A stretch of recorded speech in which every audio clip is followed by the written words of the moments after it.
Lowest man on the totem pole. That's how my boss described it. That's how I got stuck on night shift. That made me the new guy, or TFNG, as my coworkers said during the 2 weeks of day shift training I got at the start of the job.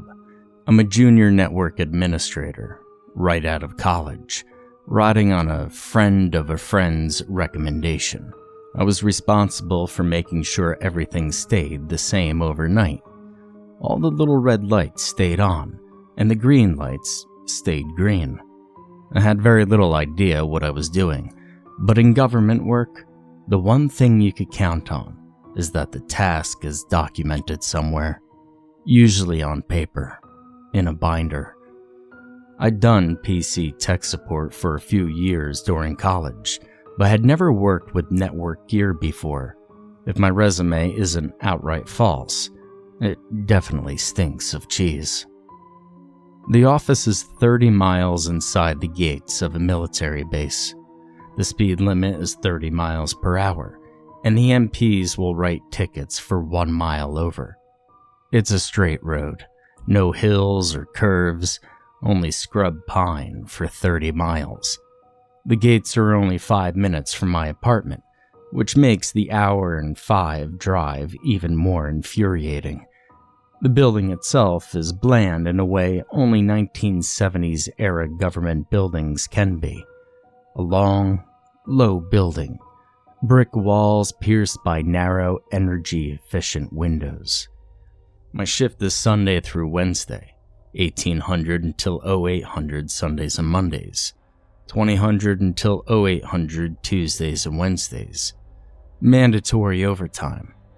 I only work 4 days a week, but when you work nights or long shifts, you're wrecked the next day.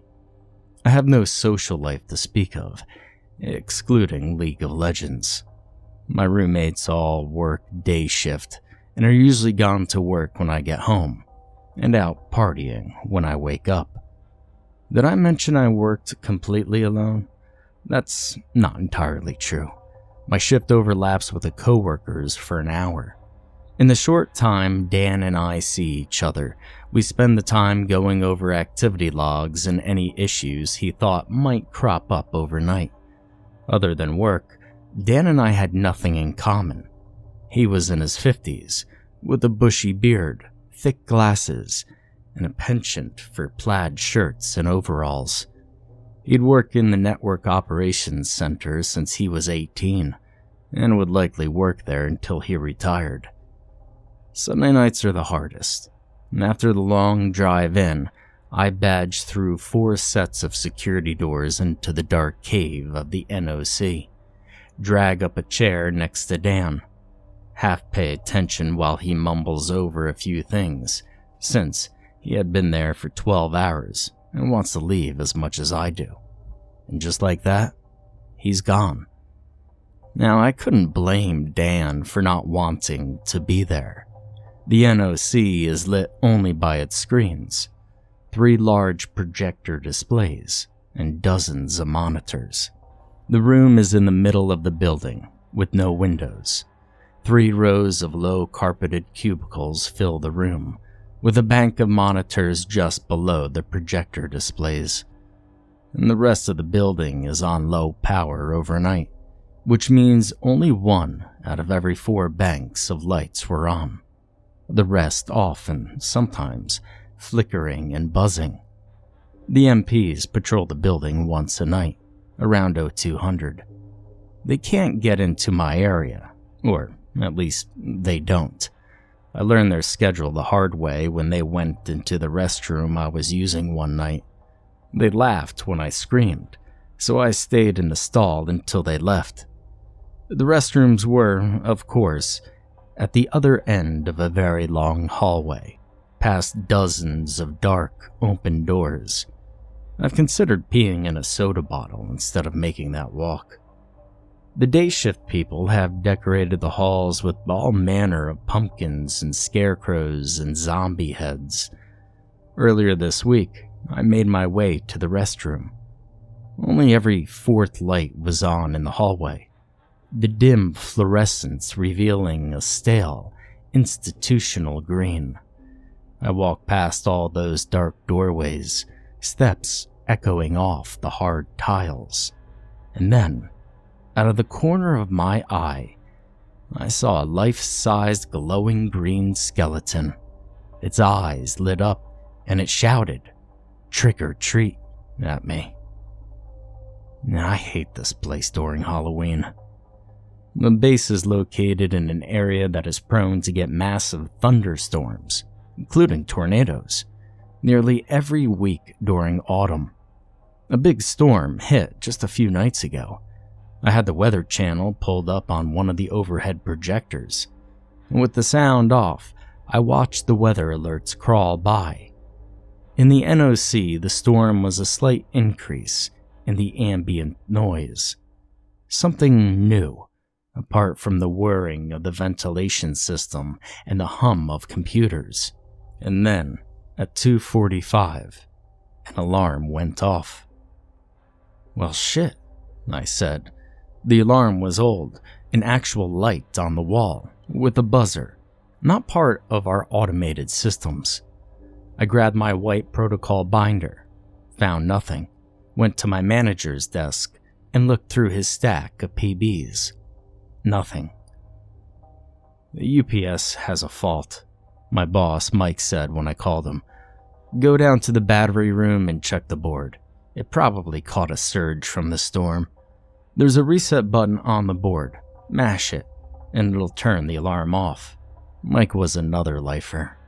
A short man with short-cropped red hair who flew a Dixie flag on his leather jacket when he rode his Harley into work.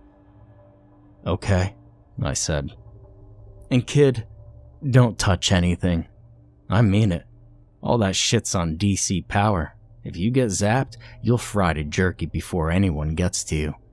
Just reset it and call me when you're done." The battery room is about the size of the first floor of a suburban house, filled with row upon row of what are essentially car batteries. Each battery was open on top, and the cases were clear, so as to show the level of acid in them. The room stank of ozone, and aside from a few dim lights down the central corridor, it was pitch black. The huge copper bars connecting the rows of batteries hummed in the darkness. At intervals, long wooden poles were hung from hooks to support beams. Wood is a poor conductor. The poles are used to pry off anyone unlucky enough to touch one of those copper bars. The control board was at the other end of the battery room. I walked past racks of humming batteries, my skin prickling from ambient currents in the room. Great," I said. "Let's just walk through 1 billion volts of electricity in the middle of a crazy thunderstorm." I'd been talking to myself within weeks of starting night shift. They say that talking to oneself is an early indicator of insanity. If so, at least I'll have myself for company. But like most equipment in the building, I'd never seen the UPS control board. As my coworker told me once during one of our overlaps, "We're mushrooms. They just keep us in the dark and feed us shit." Amongst multiple dials and gauges, I spotted a red reset button and pushed it. The red light on the board went out. I exhaled the breath I hadn't realized I'd been holding. I turned to leave, and then there was a wham, clang from next door. Then a slowly building roar, which meant we were on generator power. I picked up the phone near the control board and called my boss. "I reset the alarm, but we just switched over to generator power." "Yeah, well, wind outside's a real bitch. We lost power about a minute ago here," Mike said. "Well, you should have plenty of fuel. Enough for 5 days." He laughed. "Don't worry. We're essential services, so they'll get our power on sooner than that. 4 hours, tops. We still gotta follow procedures, though, so I need you to go check on the generator. You see, none of that shit is automated, so go look at all the lights and check the fuel. Go in the door, turn right, and go straight back. And wear some damn earmuffs." I hung up the phone and sighed. Even with ear protection, when the generator was running, it was like standing next to a jet engine. I grabbed the earmuffs off the hook next to the door to the generator room. This sucks. I need a new job, I told myself for the 100th time that night. The generator room was lit with dim red lights. The generators were 2 tractor-trailer-sized diesel engines crammed into the room, leaving only narrow maintenance aisles on either side. The room stank of grease and poorly exhausted diesel smoke, and it was very hot. Sweat beaded around my hairline as I walked down the aisle. The sound covered me like a lead blanket, hammering against my chest and back, vibrating my eyeballs in their sockets. I made my way through the thickened air to the control panel at the end of the room.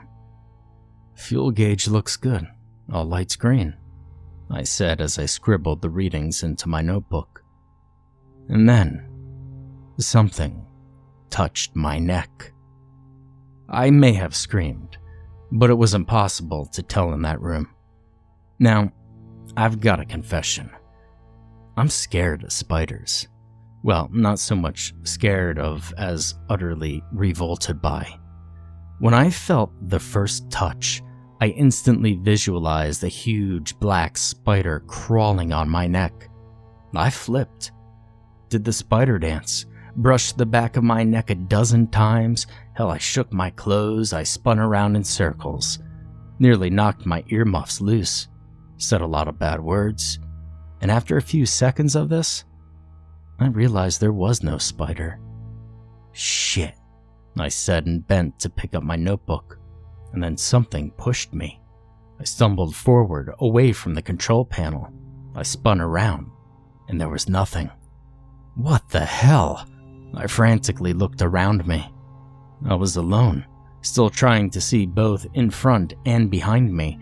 I stooped and grabbed my notebook. Now I decided there that no matter what, I wasn't going to run. Hell, this was a prank, and my coworkers were watching it on video.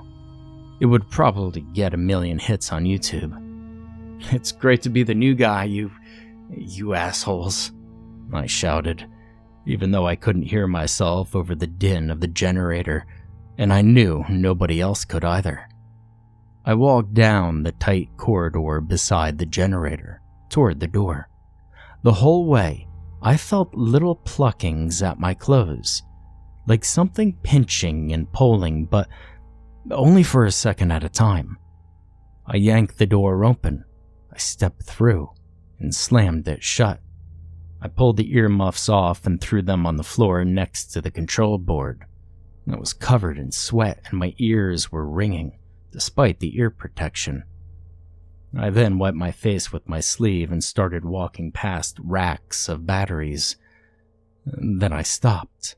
Something moved down one of the side aisles. I squinted into the murk. Batteries hummed around me. My scalp prickled and itched. At the end of the aisle, a slumped, dark shape rearranged itself and slouched toward me. I staggered back, then recoiled as my arm brushed against one of the battery racks. I stood still in the center of the main corridor, and the shape edged closer to me. My nose filled with the sickly sweet stench of burned pork. It reached the edge of the aisle, and I could see its shape. It was a man staggering towards me, flesh charred dark. Cables writhed across his body and trailed back into the dark. I heard the coils scrub and squeak against each other, and the man had no eyes. They had burst and cooked onto his cheeks, and he was shuffling closer. A cable wormed out of one socket, crossed the ruined bridge of his nose and pushed itself into the other socket.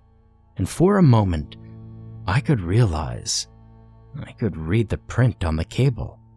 His withered mouth gaped open, revealing teeth that had cracked and burst from heat. He stretched a stick-like, charred arm out to me, and the cables twisted upon it. I glanced down and saw cables on the floor, snaking closer to me. I ran. Now, I don't recall badging out of the battery room or badging through the multiple security doors to get into the NOC. I remember sitting in one position for long enough that my leg went to sleep. I remember watching the doors and listening to the quiet noise of the NOC, listening for any change, or perhaps for a muffled, choked scream. I heard nothing, but I sat very still. Mike came in early that morning. "Hey, good job last night," he said. "I double-checked everything this morning. It looks good." He handed me my notebook. "But you dropped this in the battery room." "Thanks." He looked at me, eyebrows furrowed. You didn't see anything in there last night, did you?" I looked at him, at his orange flat top shot through with white, at the tobacco stain around the corner of his mouth, burst veins in his nose, at his eyes, pale blue and watery. "Nope, I didn't see a thing."